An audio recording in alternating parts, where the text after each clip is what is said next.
तो पे आता है खिलजी वंश। खिलजी वंश में सबसे पहले पढ़ते हैं जलालुद्दीन फिरोज़ तुगलक। जलालुद्दीन फिरोज़ तुगलक ये जनता के प्रति दयालु शासक था, यानी कि खिलजी वंश में जनता के प्रति दयालु शासक कौन था, तो जलालुद्दीन फिरोज़ तुगलक। इसने दक्षिणी भारत जीतने की जिम्मेदारी, यानी कि दक्षिण भारत जीतने की जिम्मेदारी अलाउद्दीन खिलजी को दे दी। यानी कि जलालुद्दीन फिरोज़ तुगलक ने दक्षिणी भारत जीतने को जिम्मेदारी किसको दी, तो अलाउद्दीन खिलजी को दे दी। अलाउद्दीन जीत कर आया वह अपना चाचा जो कि जलालुद्दीन फिरोज़ तुगलक था, चाचा की हत्या इलाहाबाद में कर दी। वह बाद में दामाद व हत्यारा बन गया। देवगिरी का शासक रामचंद्र था, यानी कि दक्षिण भारत में देवगिरी का शासक कौन था, तो रामचंद्र था। यह लाल महल के सिंहासन पर कभी नहीं बैठा, यानी कि जलालुद्दीन फिरोज़ तुगलक लाल सिंहासन पर कभी नहीं बैठा। अमीर खुसरो और हसन देहलवी जलालुद्दीन के दरबार में थे, यानी कि अमीर खुसरो और हसन देहलवी जलालुद्दीन के दरबार में थे। नंबर 2 पे पढ़ते हैं अलाउद्दीन खिलजी।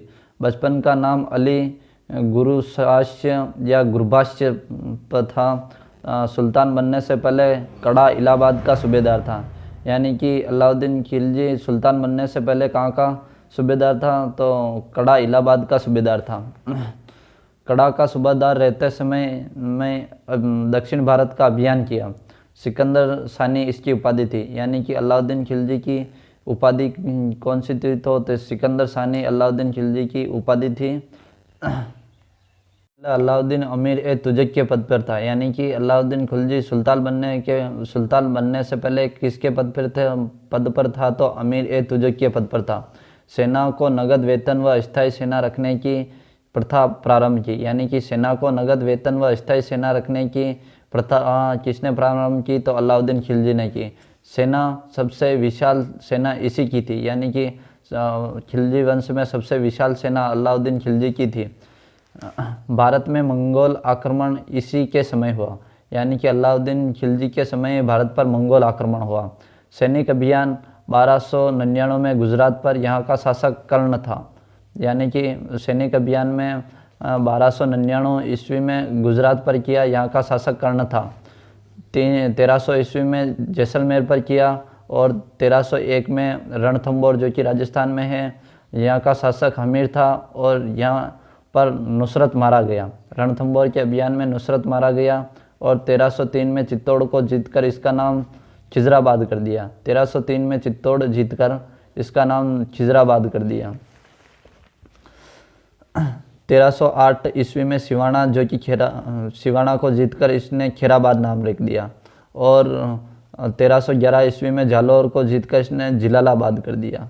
यानी कि 1308 में सिवाना को जीतकर खेराबाद कर दिया और 1311 ईस्वी में जालौर को जीतकर जिलालाबाद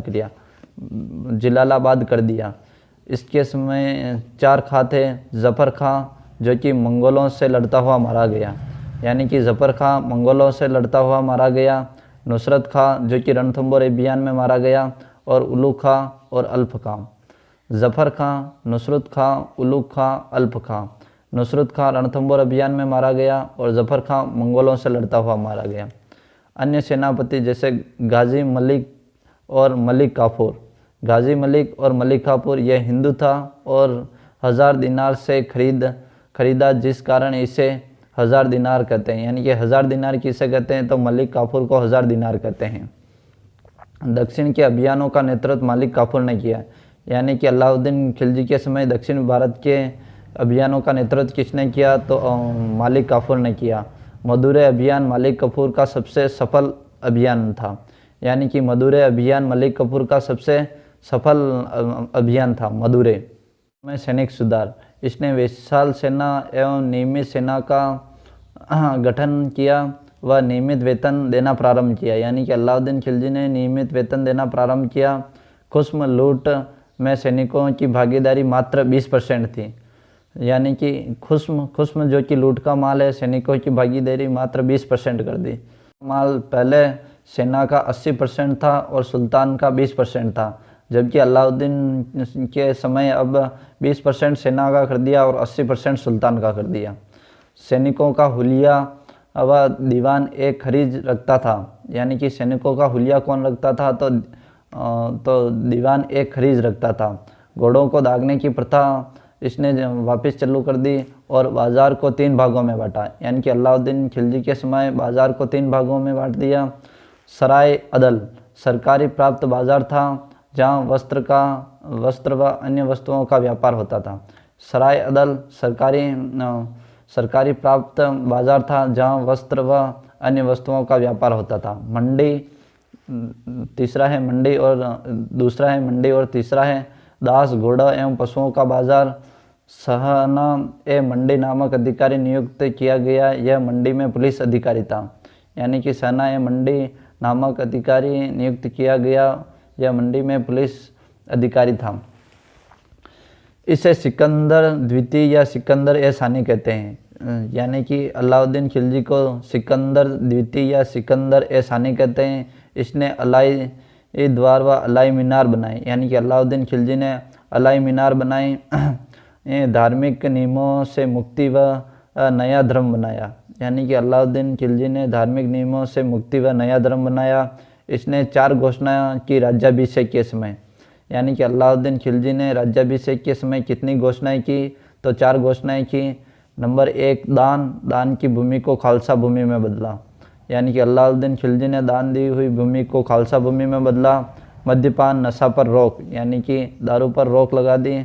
और छोटा त्यौहार बंद, प्राचीन काल में अशोक ने बंद किया, यानी कि छोटा त्यौहार बंद कर दिया। और चौथा है गुप्तचर व्यवस्था, यानी कि इसने राज्याभिषेक समय 4 घोषणाएं की। 4 घोषणाएं कौन कौन सी हैं?